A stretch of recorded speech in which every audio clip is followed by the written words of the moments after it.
Who was the best trainer? You guys are gonna hate me right now for this answer so much. Knowing what you guys know now, is there anything about your experience that you would have changed?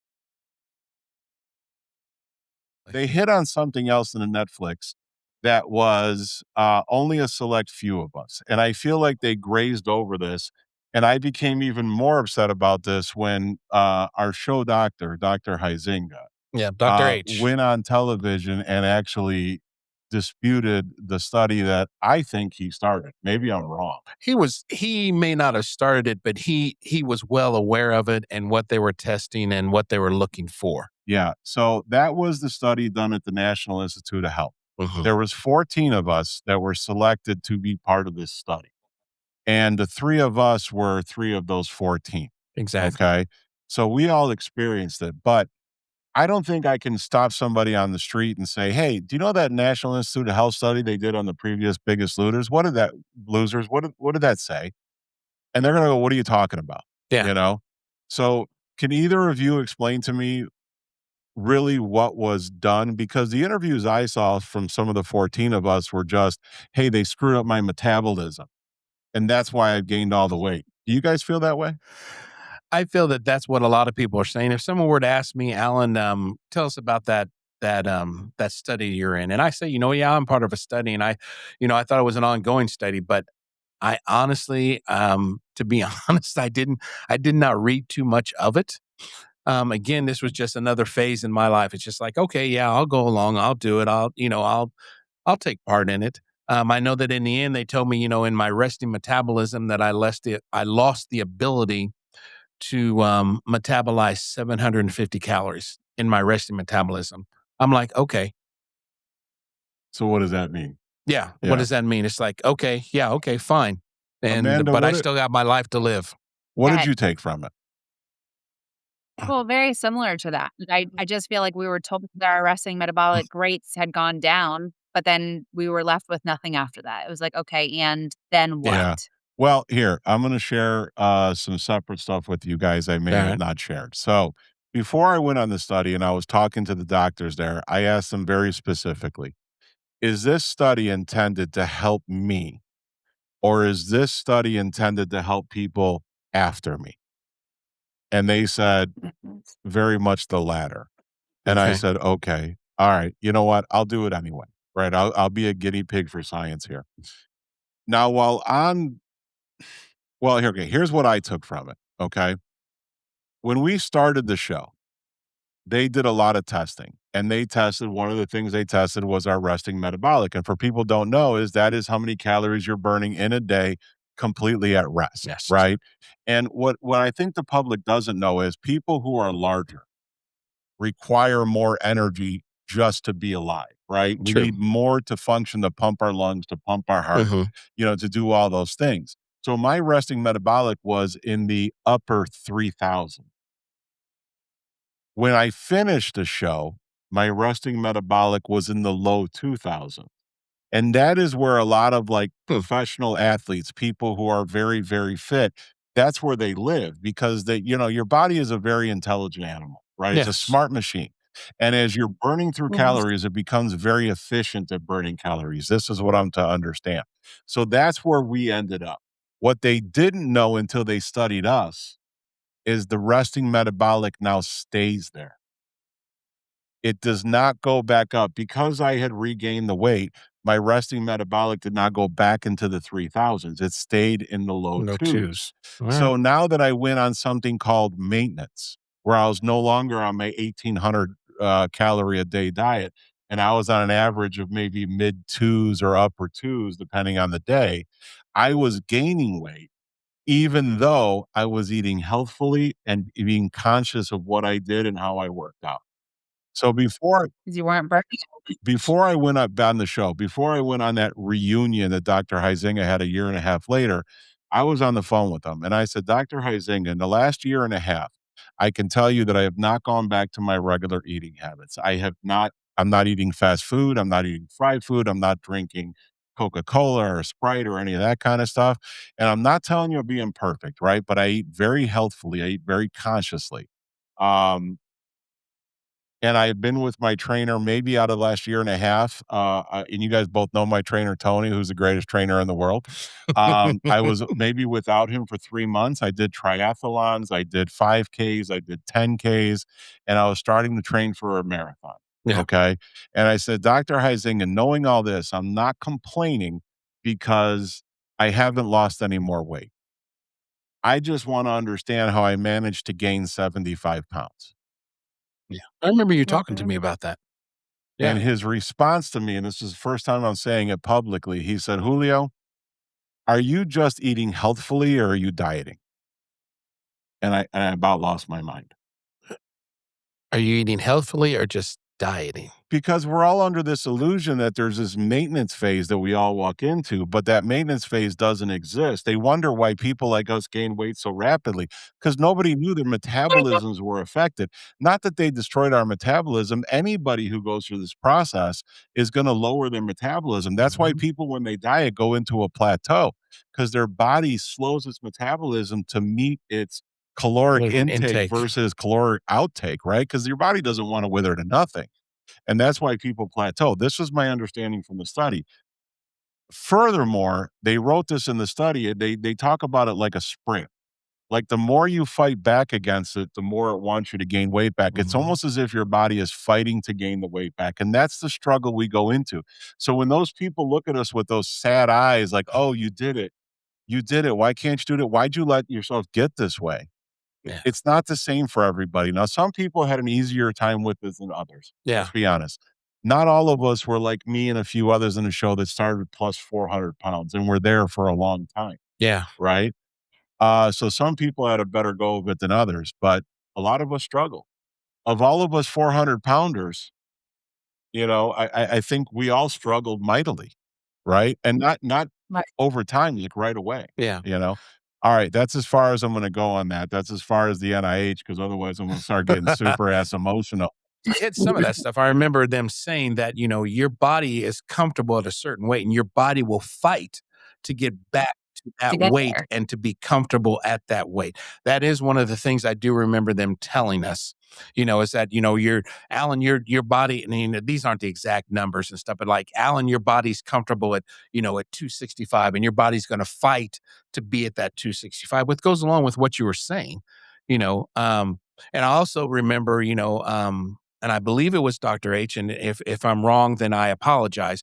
But I can remember them saying, or him saying, or someone saying that, you guys are to maintain where you're at now. You're going to have to do the same regimen for the rest of your lives. He told me And that directly. I can remember going, oh hell no, I cannot do that for the rest of my life and still live my life. I'm not independently wealthy. I don't have that kind of time or extra time on my hands. I cannot do this type of regimen the rest of my lives. And for those of you out there who are wondering, well, Alan, what regimen are you talking about?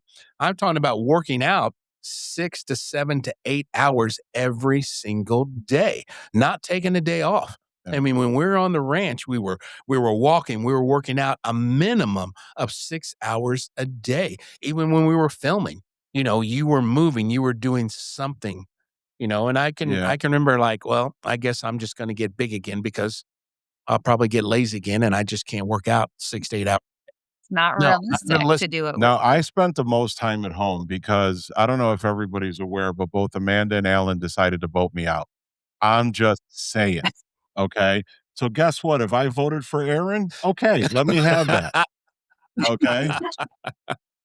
I'm ju Fair, Because I'm fair. just saying, you cried, though, I'll give but you that. but You you know cried. what? We have to jump on Amanda because Amanda also voted me off. Amanda. Is it because he was a man? We love you, Amanda. I love you. I Um, know. so, yeah, he did tell me that same thing directly. Yeah. I will tell you. So So I completely get that.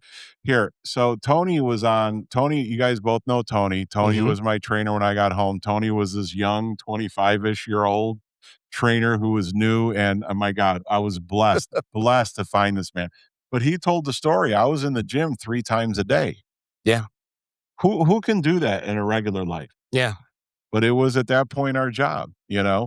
So that being said, since we're on the subject of trainers, I'm going to ask a question that everybody wants to know. who was the best trainer? Now, when I say who was the best trainer, I want to know on that show, and I'm speaking specifically of Bob or Jillian, because the public does not know that Bob and Jillian had assistant trainers. No, They they do don't not. know that they sent those people in and that we all feel that they were better trainers. No, we're not gonna say that publicly, Okay. okay? Not public. We're gonna say that secretly to each other. Love you, Daniel. But based on Bob and Jillian on the ranch, who was a better trainer? Ladies first. Amanda, sheet up, You kiddo. know, anybody watched, they know I was a Bob girl. I loved Bob. I think Jillian was a great trainer too, but I had a better connection with Bob. I think his style, he just spoke to me in ways I needed to be spoken to in order to listen and do the things that I needed to do to be successful. And uh, the way we were able to kind of collaborate together to figure out what worked for me. I don't know. I think anybody that knows that I was a Bob girl through and through. And, we've maintained a friendship after the show. Occasionally a random message to each other, and I can appreciate that too. Yeah. But nothing bad to say about Jillian. I just think that Bob and we just meshed well, and I really liked his training method. Yeah. Yeah. What about you, my friend? Well, for me, I would have to say, as far as the better trainer, not necessarily the better trainer, but the better trainer that I think that worked for me or would have worked for me in the long term would have been Bob. A lot of people, without giving our age away, Bob and I are the same age. There's about 6 months between us. He's that old? He is that old. Okay. And Jillian, not to sell her short, she knew her stuff, she was good, but her motivational style for me did not work. I had a real tough time looking down at someone who was looking up and trying to yell and scream at me. That just wasn't something that motivated me. Again, at the time, I was, older than she was. I was not someone who was always big. I did have knowledge of fitness, you know, um, and this is something hopefully, we may get into later, in our talk. But I mean, for me, I had just gotten lazy, and I knew everything about fitness and eating right. I just chose not to. I just got lazy. But Bob, as Amanda had said, the way that he would talk, the way that he would motivate, he was the better trainer for me, Yeah. at the ranch. I'm giggling to myself right now because you guys are gonna hate me right now for this answer so much.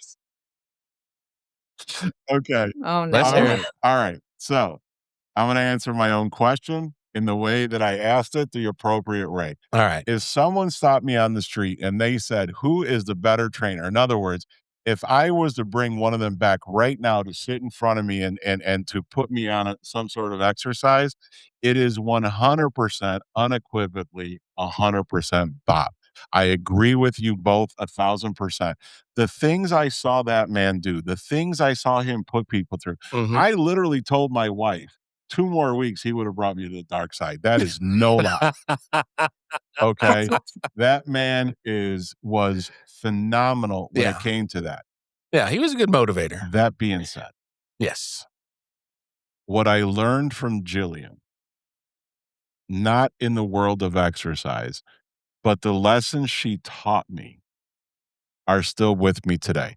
So, When you J- say J- lessons. J- well, Jillian had a thing where she like really just needed to get to the core of me. And because of that, Jillian and I, after the show, have emailed many times. She's been there for me through some hard times. I think that she cares about the people more than her persona on TV. She cares more. That doesn't mean she's a better trainer, but Mhm. I think she cared more after the fact. On the show, she wanted to win. Let's Oh, be yeah. honest, Yeah. okay? But there was a point where she took me out for a one-on-one, which if you guys have ever been on the one-on-ones, those are the most horrible times we had. Yeah, I Like, got a literally, story on like, that. We'll hold that. literally, you just wanted to, like, crawl away in a hole and die when they did this. And she Yeah. brought me over, and I leaned over, I said, "Jillian, I'm afraid of you." And she goes, "Why?" And she goes, "Oh, I get it. You like Bob, because Bob tells you how strong you are. He tells you how good you're doing, and when you're done, he says, 'Hey, good job.' And you walk away feeling fulfilled." She goes, "I work you out till you fall and then turn around and walk away and don't say a thing, and you hate that." I go, yeah, that's exactly right. That's exactly how I feel. Yeah. And she goes, but why do you think it was you? And I stood there stunned. And she goes, why isn't it that I'm just a bitch? And I went, oh my God, that makes all the sense in the world. I'm blaming myself that I didn't please you in some way. And you're saying that's just who you are. It's not my fault that you walked away and turned around. I still did the work. I still did the job. Because I don't get the affirmation doesn't mean that I didn't do the right thing. And I will never forget her for that extremely valuable lesson Yeah. and how to handle myself in those situations. Like, I don't even know that she knows what she taught me in that moment. And Jillian did get a little bit to the core of who I was. Okay. Do you guys want to hear that story? Or is that too much? No, throw it out there. All right. Yeah, it's yours to Like, share. I never talked about Because it will be like the show. We'll edit it if it's bad. I never talked about this before. Okay. All right, let's hear it. So Jillian pulls me out. I'm not going to tell you all the circumstance. She pulls me out for a one-on-one, right? Like I was willing to go on the bicycle. What do you call a spin bike? Yeah, spin. Which I hated, by the way. That was torture for me. I'd rather go on the Stairmaster. The seats weren't comfortable.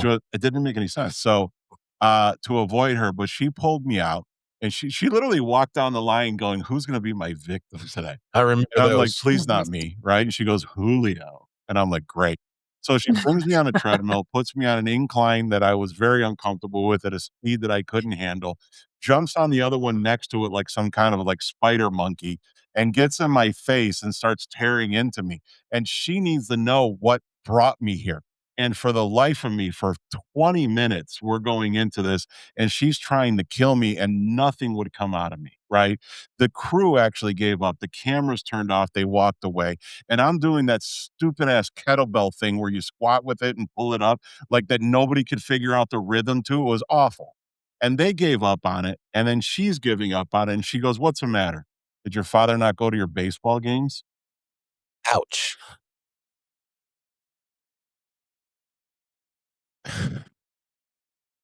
I literally stopped breathing. I stopped breathing. And I looked at her and she looked at me with this like, "Oh my god." And you know what I did? The one thing she never expected, I grabbed the kettlebell and started going. And she grabs the kettlebell out of my hand. She goes, "No."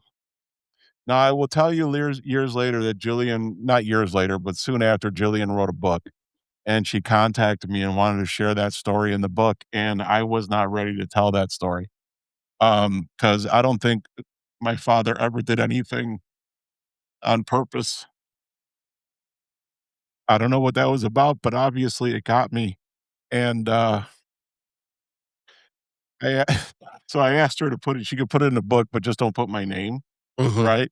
So I went to the gym and I told Tony the story. He goes, "Let me ask you a question. The number one trainer in America wrote a book, right, to help people. She thought so much of your story, she decided to dedicate a page and a half of that book to you?" I go, "Yeah, and you told her to pound salt." I go, "Yeah, kind of."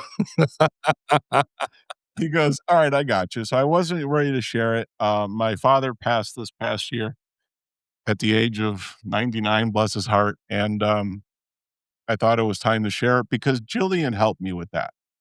And for whoever's a better trainer, I have to give her that forever. Okay. So, anybody else want to share something like that? I'd Uh, love to share a one-on-one that I had with Jillian, but you know, it happened, but it never got aired, and I'll just leave it at that. oh, that's obviously not good. It was not good. It was not Yeah. good for Jillian, Oh, and I'll leave it at that. okay. She tried hard. See, so what does this tell us, right? We all had such different experiences, but we all came through the same battle together. So your total experience, right?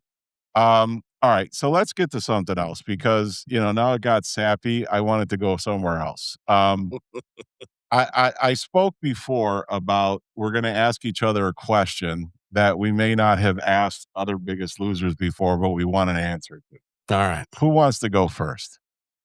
I feel like Amanda, you should go first because you'll forget yours if we don't. Did you write it down? No, because it's not a hard one. I genuinely wonder, knowing what you guys know now, is there anything about your experience that you would have changed? Would you have changed anything, or do you feel like that you could have controlled? Obviously, you can't control being voted out, things like that. But is there anything that you would have changed? Would you have opened your mind to something that maybe you were closed off at the time, or anything like that? Is there, what would you have You changed to have do made you your mind if I experience go different, or first? No, would you be please. Yeah. Amanda, that's a fantastic It question. is a good question. How you are not in journalism is beyond me because that's a fantastic question. I know it sounds funny, but I actually mean it. Look at that pun. Look at so I actually have had sleepless nights because I could have done better. Mm. Mhm. I was at the brink of most of the competitions I was in. I was surprised at the things I was capable of. I always thought that I could have tried a little harder, done a little better, and I truly feel like I gave up on myself. So yes, that's what I would have changed. I would have went in it with an attitude of like, I got this and I can do it, which is going to lead to Yeah. my question to you guys. So I'll leave the rest of it out, but that's a wonderful question.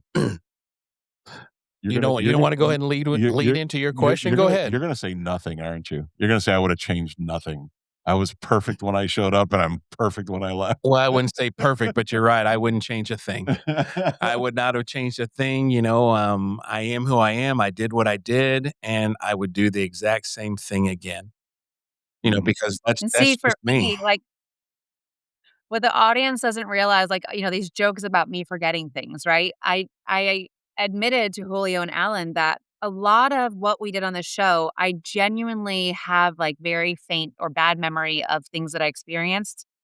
And as I was talking to my husband about it recently, I wish I could do it again, and I wish I could realize, like, I wish I did not take for granted what that experience was. I wish I really just stopped and in those moments realized how freaking lucky we were to be given this opportunity. And I wish, like Julio, like you said, I wish I pushed myself harder and just did more because we were so capable of it. But I think, the moments of things that are tough, we become our own worst enemies and sometimes self-sabotage. Yeah. Um, but I wish I guess I'm answering my own question, but I want people to realize I think I took it for granted. What an incredible experience that we were given, and I wish I could go back and just relive it and just say, "Amanda, this is so freaking cool." Every single day, I wish I woke up and said, "You need to remember these things. This will never happen again in your lifetime." Yeah. Most Yeah. likely. Will never happen Yeah. again. And we are so freaking blessed with the experiences that we had, and I just wish that I really took in those moments longer and deeper and really just realized how freaking cool it Yeah. was. That's Well, and fantastic. then because we have talks like this, we jog your memory. So now you can go back and you can Yeah. journal. You can be like, "Oh, this is a Yeah. journal. It's 15, 17 years later, but hey, I can journal this. I remember that now." Listen, I decided I'm not gonna charge either of you guys for this therapy session. So Oh, what alright. is And, my disclaimer that I missed in the beginning of the show, I am not getting paid. I'm not being compensated. he's being paid with 10,000 kisses, don't kid yourself. Yeah. Yeah, he had no issue going for the good bourbon, I'll tell you that. What, so do you have a question for us? Yeah, my question for you 2 is, and Amanda, I think you've already answered it, but we'll let you, answer it again. Would you do it again? 1000% yes. I don't know. I don't know. Yeah. Yeah. Well, my experience was very different than you guys, right? Yeah. I've told you Yes. guys separately, the way the dynamic's set up, I truly, at the age of 40, never felt hated by other people until I got on that show. I never felt disliked. I never felt looked down upon. For some reason, I was the right kind of wrong for a Hmm. lot of people, and that memory, has lingered with me now for 16 years, Mhm. and I still, every day in my life, look at people wondering, "Do they hate me, and why do they hate me?" And I never had that thought before I went on the show. So that's something I've been working on, and would I do it again? if I did it again, I would do it to overcome the ill feelings I have. You guys had good experiences. My experiences were not the same. Yeah. I had good things Right. that happened. I've had great friends that have come of it. Like, Amanda, I cannot talk to you for 3 years and text you and you're like, "What's up, buddy?" Like, there's no disconnect from us Mhm. whatsoever. Right. Yeah. And Alan, my god, you're like a brother now. Yeah. Alan and I have vacation together, we've been in saunas together, and we just don't talk about it. Yeah, we don't talk about the saunas. Yeah, yeah, yeah. All right. Can I So ask you guys a question then? yeah, but let me give my answer. Oh, I thought you already gave your answer. Well, Yeah. no. Because the reason I asked that question, because when I was out on the circuit, that was the question I always got asked. Alan, would you go on the show again? Would you do it again? Mhm. And my standard answer was like, no, because that means I gained all my weight back. Well, guess what? I Right. had almost gained Ugh. all of my weight back. Not all of it, but I came pretty close. So, you know, I don't know. It's a good question. If I did do it again, I wouldn't change anything. But people remember our show and remember, in one of the episodes, where we talked. You talked about where they would ask you questions, in those little interviews afterwards, and they said, "Well, if we say this, will you do this or say this?" Well, in one of the episodes, the hanging episode, you remember when we were hanging above that Oh, pool and we had to so drop? much you have no idea. Yeah. Yeah. And I can remember, and I just said this, because it was always, Alan, how you going to do? And then, Alan, you're going to win this one. I always said, I win, you lose, enough said. Well, one of the producers heard that. And in one of those sit down interviews, they wanted me to repeat that. And again, I would do it again for the challenge, to go out there and to compete because I love to compete. See, but that's when you knew it was a TV show, Oh, yeah. I knew it was a right? TV A show lot from of the the get times go. we're Yeah. living in this fantasy land, Yeah. right? Because when you're there, it's different. Yeah. Right? When you're in the moment, it's different, right? When you're in the moment of those competitions, it's different than what you watch on TV. Hmm. Being there is a whole other thing. Now, can anybody here watch a reality show anymore without completely understanding what's going on behind the scenes? You're like, Like "That's not true." it's They talked about that before. That's it scripted. it's blown the fantasy for us, right? Yeah. Here, that particular one, they made me film me letting go of it on the ground after the fact. No, I did not know that. God's honest truth. Really? Yeah, and then the guy looks at me and goes, "Good job." All right, can I ask you my question now? Yes. All right, here's my Okay. question. So I'm gonna ask you, Amanda, directly. What did you Okay. learn about yourself that you didn't know before you went to the show? It's a loaded Oh my Man, one. that god, is listen, I'm in therapy. I know how to ask you. Well, I think a lot of what I kind of touched on earlier is I just don't think I realized kind of the strength I had within me. I think, again, I was so young and naive at the time. I don't think I gave myself enough credit for kind of the greatness that I had within me already. And I thought I needed to lose weight to define me and define all of those great things about myself. Um, but I just feel like there was this inner strength that I needed to come out to realize, that I am wonderfully, perfectly made as I am, and that's really it. Like, I think I was searching for that so much, but that was there all along. How do we get people to realize that that's there without shocking their system by flying them to California and have some lady yell at them? Like, how do we get somebody to realize that before they get to that type of extreme? If we can You unlock know, I that. I I think in this day and age, there's a lot more resources. It's talked about a Yeah. lot more. I think we are living in different times Yeah. now. Back 16, 17 years ago, this motivational world that we live in now and this self-love and self-acceptance and all of that was not talked Mhm. about Mhm. back when we were getting on Biggest Loser. And the world is so different now. There's so many more resources out there, I think, that thankfully people can, just scrolling on Instagram, you can find a motivational page and just start to feel like, "Oh, okay, I can do Mhm. this." We were our source of motivation was watching people on Biggest Loser kill themselves to try to lose weight to be worthy and be accepted. And so I think times are so different now, which is so great for those that are, maybe in similar shoes now that I was in that long ago. But I think there's a lot more resources, I think. now, thankfully. But I do think at the time back when I was 19 years old, I felt like I didn't have those resources. I was young and I thought that was my only hope was flying to California and again, consuming some magic pill I thought existed, which That did was not not a exist. magic pill. That magic pill was a 10-pound weight thrown at your face. And see, What about you? well, let me, I just want to, reiterate what Amanda said. One of the things I do have to credit the Biggest Loser for is just what you had said. I think Biggest Loser was a catalyst, we were pilgrims. We were out there showing people, we were those videos. That show was that motivational video that people needed. I mean, it was just Yeah. amazing. Um, I know for me afterwards, the comments and stuff that you would get from people. Mm. So, You know, And those comments come in, which is wild. Like I still will get a comment 17 years later about just how motivated people are by me and my story. And I just think that that is so oh well, freaking yeah. that's cool. because you're Like it's beautiful and Alan and I are just old men.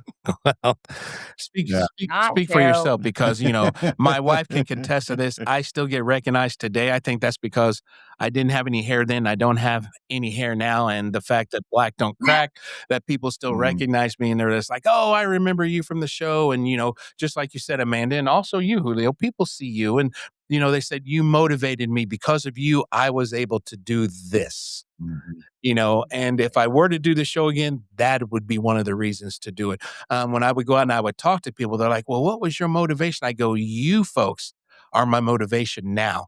To hear your Right. stories, to hear the changes that you have made or the changes that you are making because you watched those of us on The Biggest Loser.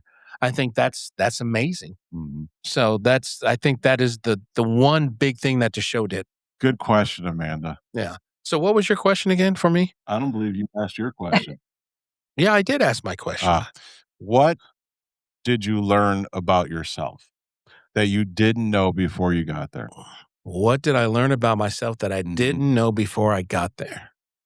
You want me to give you my answer while you're thinking about it? You can give me your answer because I do have to think about that one for myself. You know what's hard about Mm. this question?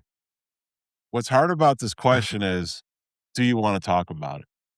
Right? Because this is a Yeah. very Mhm. personal question, and this is why I didn't tell you guys either any of this that I was gonna ask because I thought about it for a lot of years, and it's a very personal thing because here's what people don't understand about these reality shows. We were completely sequestered on the show. What Yes. that means is we had no television, no cell phones, no contact to Newspapers. the outside world, no newspapers. If something happened to somebody, they had to come tap us on the shoulder. We didn't know. We had Mhm. ourselves, we had the gym, we had a mountain, we had a swimming pool, which we all took advantage of as much as possible. Yeah. That's all we had. We had a crappy shower, a makeshift bed, right? We had to cook for ourselves, we had to clean for ourselves. Yep. Like, there was nobody packing our lunch when we went Mhm. on Mhm. challenges or whatnot. We had to pack our own lunch, and they had to throw it in the cooler. Cooler. We had to count our own calories, right? It was a hard life, you Yeah, it know? wasn't all So luxury. yeah, so that's a place that, you're basically emotionally stripped naked in the middle of a desert with nobody there to throw a lifeboat to like we would in our normal lives. That's a very hard thing to deal with. Hmm. So what did I learn about Mhm. myself? I learned that I can do way more than I ever could. I learned about myself that here, I learned how to accomplish a goal, right? I figured out that for me to get to a finish line, I had to be able to see the finish line.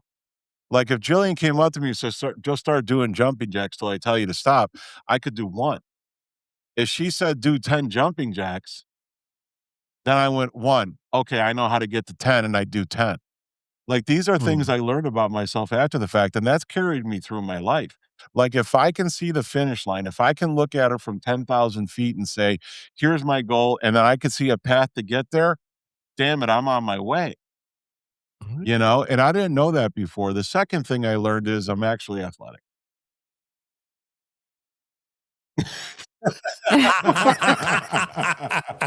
You did play Little League baseball when you were younger, you told me, so I But I believe was that. really, really bad at that. So and the crazy thing, this is where I gained my love of baseball because I said it many times, baseball is life, right? And I guess that's gonna take me to the end of this. So Mm, listen, all of us had very similar yet very, very, very big differences in how we felt, what we went through, but yet we all came out of it. By the way, none of us here have any ill feelings towards the show. Do you guys? no, I do Do you not. have any ill feelings to the trainers? Do you have any ill feelings to the show? Not I don't one. feel like it destroyed me in any way. I think we No. made our choice Yeah. and we dealt with it. And the consequences that we felt are the same consequences that anybody gets in weight loss. We just unfortunately did it on national television so that everyone can watch Boy, we it, were dumb. you know? I was telling your wife earlier, one of my favorite self quotes was when one of the young women on the show fell on a treadmill. Mhm. Right? And she Mhm. she was so embarrassed. She's like, "I can't believe I'm gonna be on national television.